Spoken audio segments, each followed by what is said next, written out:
Welcome to the Organic Rose. What is that? That's a chicken. And I love chicken. So we're going to show you, or I'm going to show you, 4 different ways to showcase fresh organic chicken. So this is super fresh. It's really good and it's good for you. We're going to cut the tail off.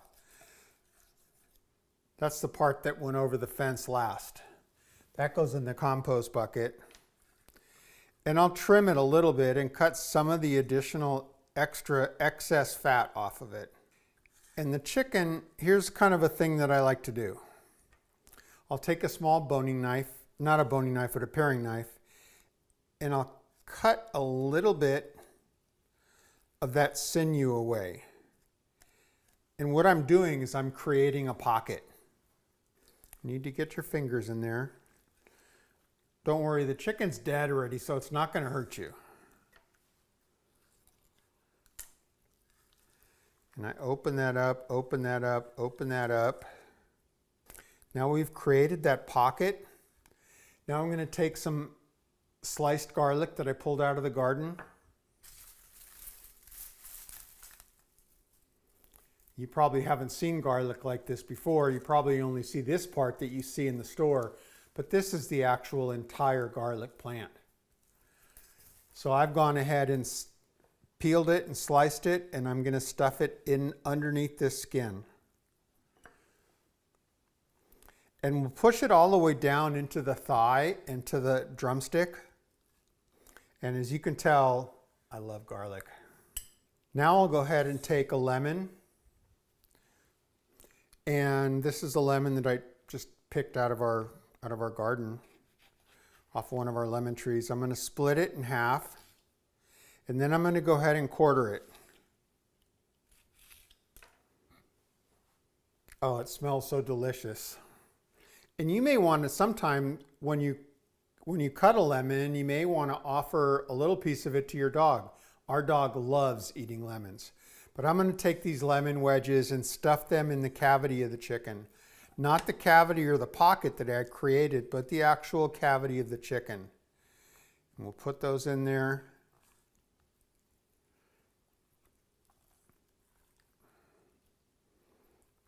See, so they're all in there. It makes me salivate. And I've got a little bit of leftover garlic. I'm going to go ahead and put that in as well. I'll pull the skin down, try to get it to its original position. It may tear on you a little bit like mine did, but that's okay. It's still going to work. And we'll go ahead and salt it liberally. And it's interesting because I don't know why this is as far as food chemistry, but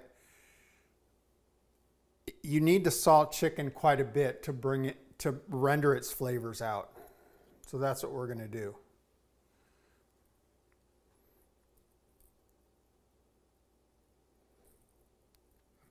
Get some in the cavity as well. And here I'm going to do something that you probably are not familiar with, but I'm going to take what people use as a pepper grinder, but this is actually, for me, it's a salt grinder. So I have very coarse kosher sea salt in here, and I'm going to go ahead and grind it onto the chicken as well.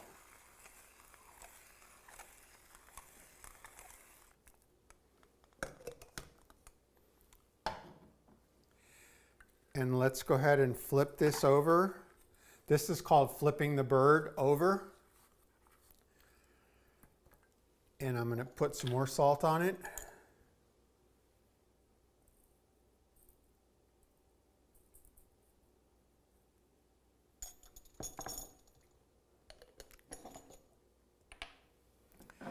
And here's a little treat that a good friend of mine, Umit, who lives in Washington, D.C., and he makes what he calls a Turkish rub. And it's pretty much 3 or 4 different types of paprika, some sesame, a little bit of salt, and I'm going to put a little bit of that on the chicken as well. It's a rub. You can use it for steaks, for fish, for chicken, what have you. Let's flip the bird over again. And we'll put some on the top side as well. Are you guys getting hungry yet? You have to be. Sesame, and there's also some za'atar in here as well.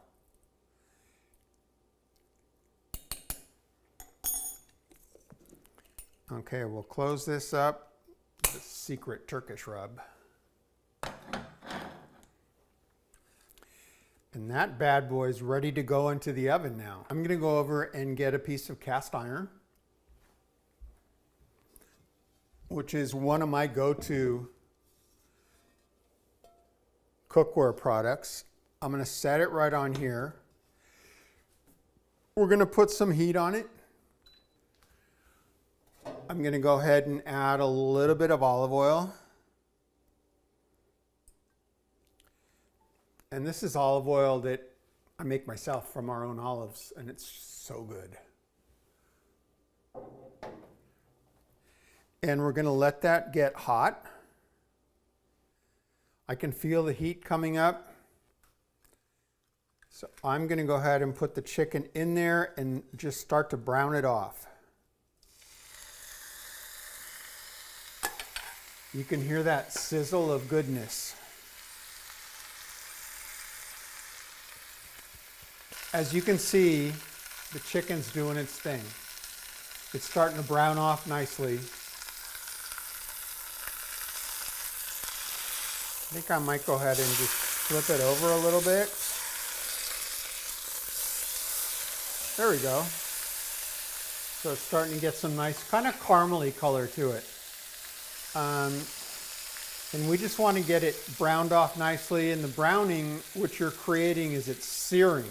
It's searing the skin and searing the flesh, and it's sealing it up. So you're going to keep all your juices in the chicken, so it won't be dry.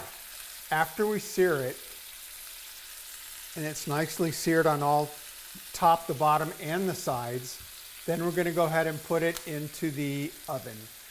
And this is going to be a braising technique that we're going to braise it inside the oven. But what I'm going to do before I do that is I'm going to add some wine in here, because we need to add a little bit of liquid in the pot to create steam and vapor.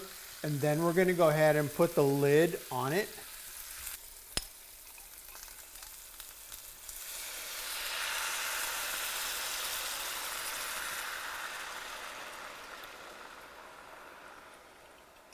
So this is a large lid for the pot, for the braising pot, and you can see that has all these points on it.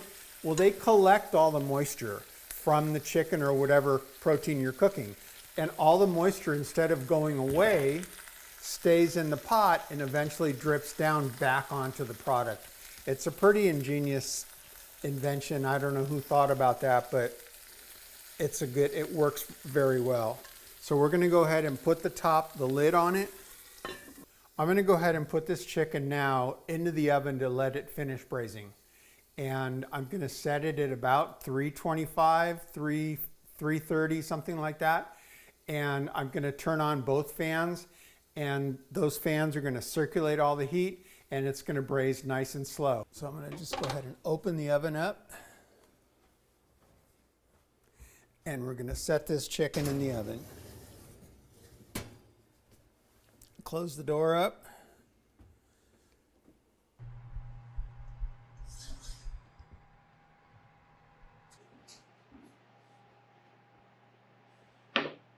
Okay, so I just pulled this chicken out of the oven.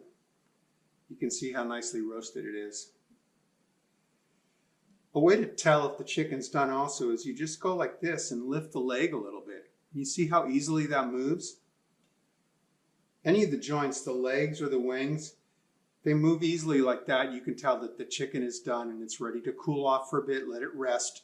We're going to take a boning knife and we'll go ahead and make a cut here right along where the leg-thigh combination are attached to the main body of the chicken, and do the same on this side as well.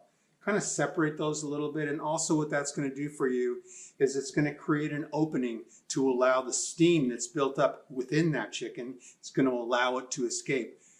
End result, the chicken's going to cool off at a little bit quicker rate for you, which is great. So I'm going to go ahead and use one of these chicken breasts for dinner tonight. Serve it over some nice fluffy white rice. Voila, there's your dinner. Maybe sprinkle a little bit of butter on it and let that melt into the chicken as well, and that'll be our dinner. I'll catch you next time on the Organic Rose. I'll show you what to do with the rest of the chicken. See you next time.